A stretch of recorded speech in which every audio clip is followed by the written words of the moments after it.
প্রথম পাঠ প্রবক্তা জেরেমিয়ার গ্রন্থ।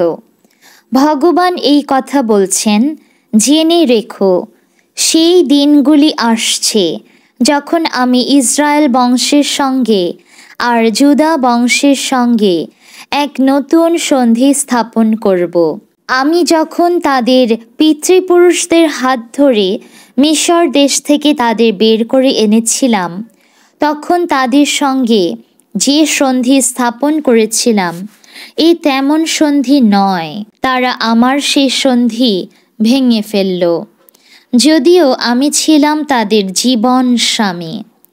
এই কথা বলছেন স্বয়ং ভগবান। কিন্তু সেই সমস্ত দিনের পর আমি ইসরায়েল বংশের সঙ্গে এবার এই সন্ধি স্থাপন করব। আমার বিধান আমি তাদের প্রাণের গভীরে রেখে দেব, তাদের হৃদয়েই তা লিখে রাখব। তখন আমি হব তাদের আপন ঈশ্বর, আর তারা হবে আমার আপন জাতি। তখন প্রত্যেককে নিজের প্রতিবেশীকে বা নিজের ভাইকে আর শিক্ষা দিয়ে বলতে হবে না, ভগবানকে জানতে শেখো।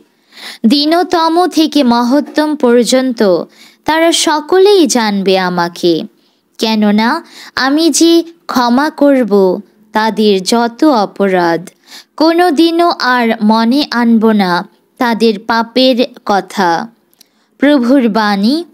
ঈশ্বরকে ধন্যবাদ। ধ্যান গীতি। ওগো ঈশ্বর, তুমি আমার ভরসা, পরাৎপরের সেই একান্ত আশ্রয়ে যে বেঁধেছে ঘর, সর্বশক্তিমানের ছায়ায় যে বেঁধেছে নিয়ত আবাস। বলো তুমি, বলো ভগবানে, আশ্রয় আমার তুমি, দুর্গই আমার। ঈশ্বর আমার তুমি, তোমাতেই রেখেছি ভরসা। ওগো ঈশ্বর, তুমি আমার ভরসা। কিরাতের ফাঁদ থেকে তিনি তোমাকে মুক্ত করবেন, সর্বনাশা মরকের গ্রাস থেকে মুক্ত করবেন। পাখার পালক দিয়ে তিনি তোমাকে নিত্য ঢেকে রাখবেন, তুমি থাকতে পাবে তার ওই ডানার আশ্রয়ে। ওগো ঈশ্বর, তুমি আমার ভরসা।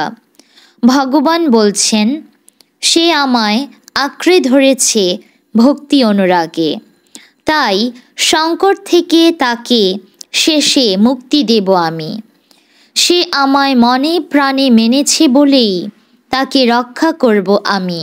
সে আমাকে ডাকলেই সাড়া দেব আমি, বিপদে দাঁড়াবো তার পাশে। ওগো ঈশ্বর, তুমি আমার ভরসা।